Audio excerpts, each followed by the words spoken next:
Hello friends, बिना समय गवाए हम मेन मुद्दे पर आता हूँ। और आज का मुद्दा है वेरिएबल्स कैसे लिखेंगे।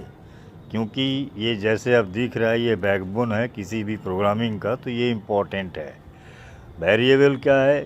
बेसिकली एक टेम्पोरली डेटा को स्टोर करता है, चाहे नंबर हो, टेक्स्ट हो, लिस्ट हो, जो भी है। इसको प्रोग्राम के अंदर कई बार इसको रीयूज़ किया जा सकता है और इसको सिंप्लीफाई किया जाता है कोड लिखने में। तो चलिए देखते हैं। पहले देख लेते हैं स्ट्रिंग वेरिएबल कैसे लिखा जाता है। वेरिएबल लिखने के बाद इक्वल साइन देना होता है, उसके बाद इन्वर्टेड कॉमा के अंदर अब जो भी लिखेंगे वो स्ट्रिंग होता है, मतलब उससे कोई कैलकुलेशन नहीं हो पाएगा। इसको स्ट्रिंग कहते हैं। जिसमें देखिए ऊपर 2 वेरिएबल लिखा है और तीसरे वेरिएबल में ऊपर का 2 वेरिएबल को इसमें ऐड कर दिया गया है। और उसके बाद है प्रिंट कमांड।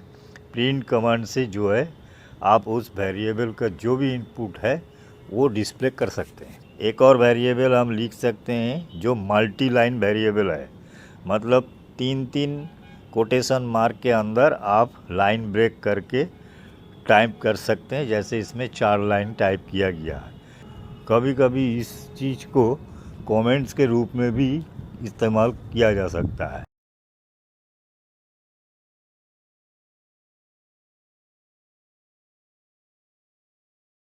वेरिएबल को वैराइटीज टाइप से इस्तेमाल भी किया जा सकता है, जैसे यहाँ पर आप देख रहा है लेंथ लिखा है और उसको 3 बार मल्टीप्लाई किया गया है, मतलब वो 3 बार डिस्प्ले होगा। एक बार हाँ लिखा और वो डिस्प्ले होगा 3 बार हा हा हा।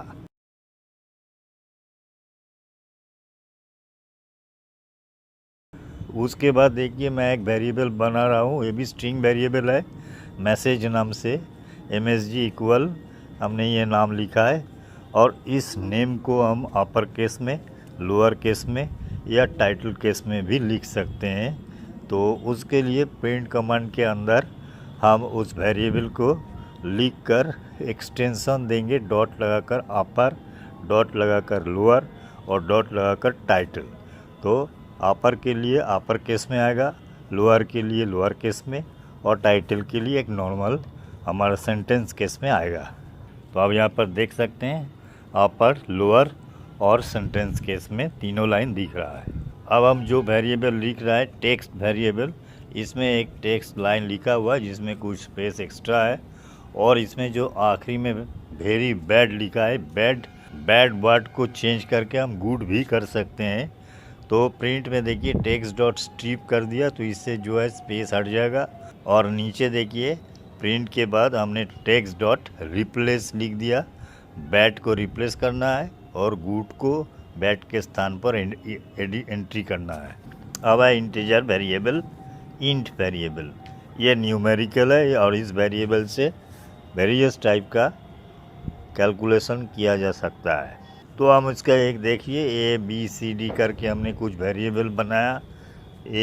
देखिए A और B में वेरिएबल बनाया कुछ नंबर और उसको बाकी में कैलकुलेट करके डिस्प्ले किया है। तो इस तरीके से आप न्यूमेरिकल वेरिएबल का इस्तेमाल कर सकते हैं और कैलकुलेशन भी कर सकते हैं। अभी जो मैं इंट वेरिएबल लिखा था उसमें होल नंबर था, अब हम लिख रहे हैं तो ये भी देख सकते हैं योर एज एक न्यूमेरिकल वेरिएबल है, करेंट ईयर है और ईयर ऑफ बर्थ में current year minus your age किया। आपका जितने भी आप ईयर लिखेंगे उससे पहले का जो बर्थ ईयर होगा वो डिस्प्ले होगा।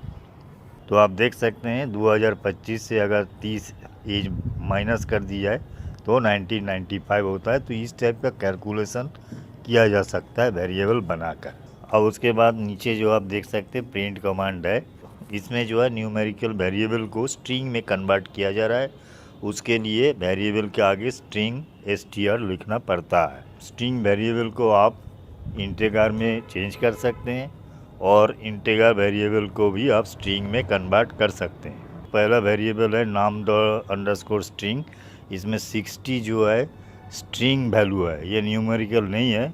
बस दूसरे लाइन में इसको इंटीजर में चेंज कर दिया गया है और तीसरे लाइन में उस फिगर के साथ कुछ फिगर ऐड भी कर दिया गया है।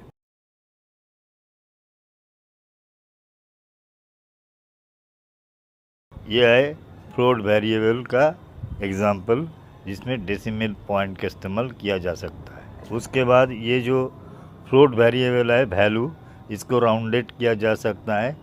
5 पॉइंट के बाद 2 डिजिट आप निकाल सकते हैं इसमें।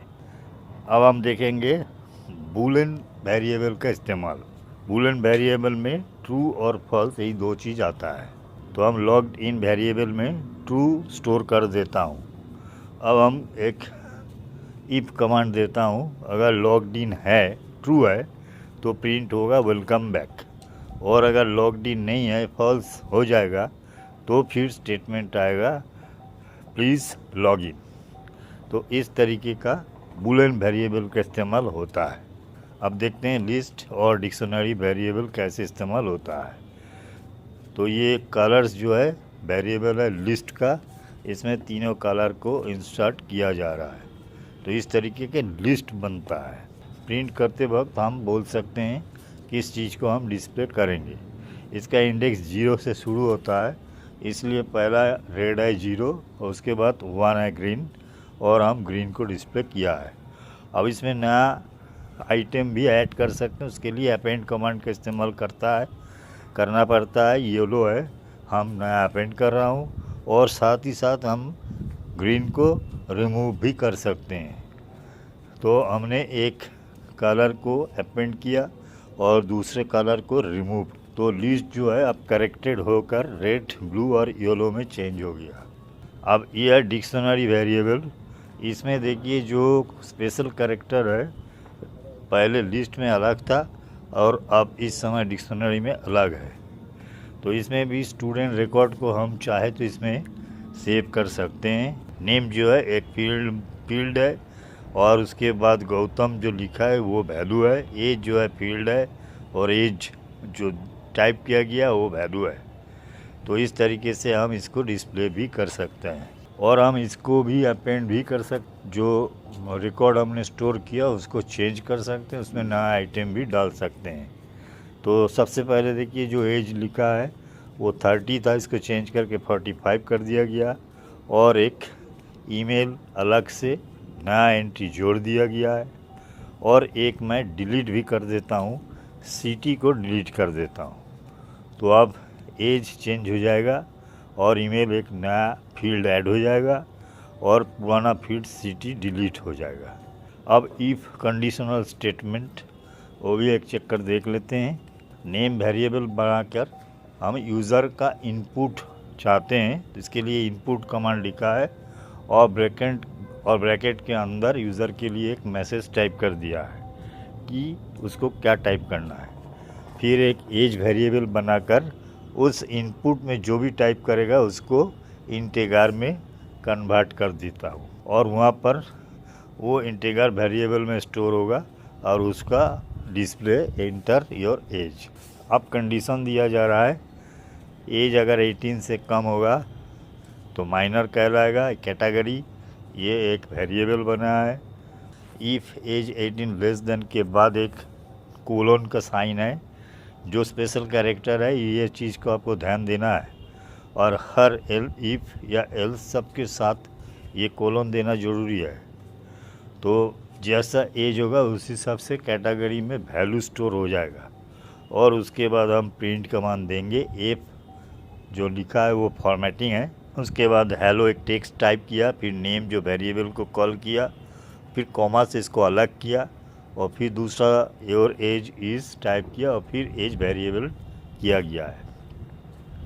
तो आप देख सकते हैं यहाँ पर जैसे ही आप एज टाइप करेंगे, नेम एज, तो उस हिसाब से आपको रिस्पॉन्स मिलेगा।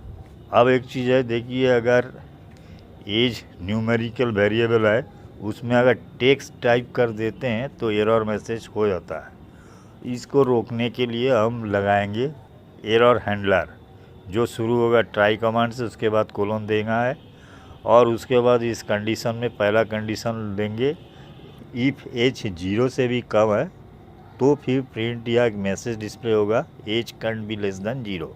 बाकी सारा सेम रहेगा।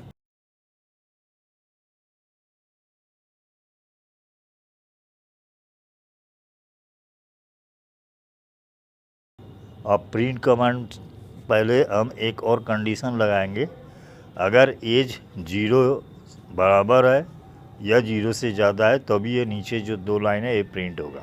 उसके बाद जो एरर हैंडलर है उसको यहाँ पर एंड किया जा रहा है। वैल्यू एरर, अगर वैल्यू नहीं होता है, कुछ टेक्स्ट टाइप करते हैं तो एरर मैसेज डिस्प्ले होगा, please enter a valid number. अब मैंने एक इंडेंट का एग्जांपल आपको सामने रखता हूँ। तो देखिए ट्राई कमांड के नीचे जो नेम वेरिएबल है उसके नीचे एज वेरिएबल को हम हटा देते हैं, थोड़ा आगे कर देते हैं, और उसके बाद प्रोग्राम रन करने पर देखिए एरर मैसेज दिखा रहा है उस लाइन को। तो इंडेंट है, या तो टैब की प्रेस कीजिए या 4 बार स्पेस प्रेस कीजिए।